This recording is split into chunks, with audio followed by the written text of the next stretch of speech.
Hey everyone, welcome back to the channel. Today, we're diving into the fascinating world of arrays. So, what exactly are arrays? Arrays are used to solve the problem to store multiple elements of the same data types. They allow us to group these elements under a single name, which makes our code much easier to read and manage. However, there's a catch: once we create an array, its size is fixed. We can't increase or decrease it as we please. Let's break it down with an example. Imagine we have the marks of 5 students in a class: 85, 92, 78, 90, and 88. We can store these values in an array called marks, with each mark being accessed using an index starting from 0 to 4. Now, how do we declare arrays? There are a couple of ways. We can use the new operator or the array initializer.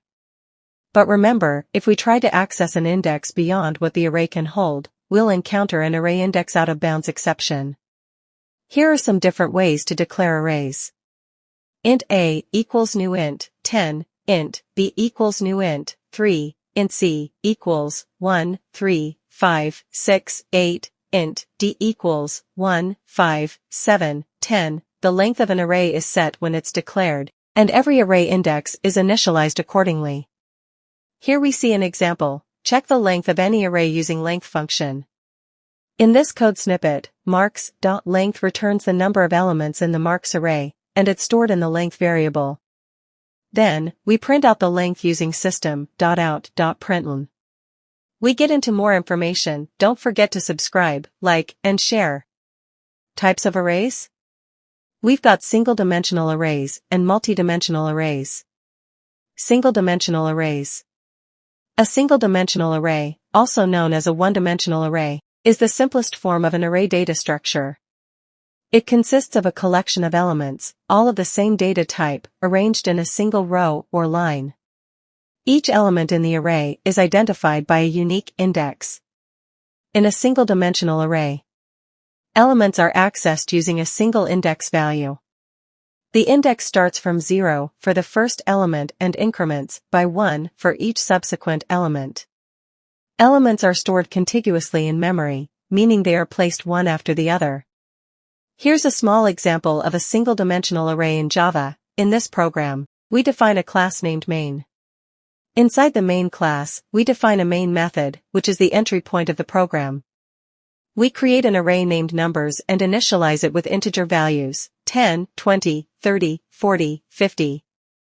We print the message elements of the array to the console to indicate that we're going to print the elements of the array. We iterate over the elements of the numbers array using a for loop. The loop variable I starts from 0 and goes up to numbers.length 1. Inside the loop, we print each element of the array along with its index, adjusted by 1. As indexing starts from 0 to the console. The loop repeats until all elements of the array have been printed. After printing all elements, the program terminates. Multidimensional array.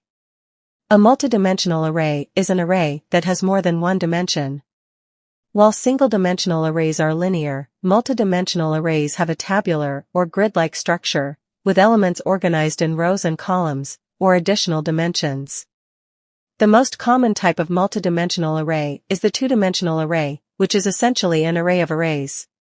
Each element in a two-dimensional array is identified by 2 indices, one for the row and another for the column. Here's a small example of a two-dimensional array in Java. In this program, we define a class named main. Inside the main class, we define a main method, which serves as the entry point of the program. We declare and initialize a 2D array named matrix. This array contains 3 rows and 3 columns, filled with integer values.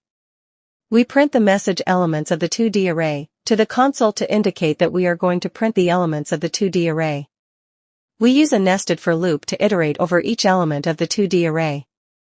The outer loop iterates over the rows of the array, matrix.length, and the inner loop iterates over the columns of each row, matrix i.length.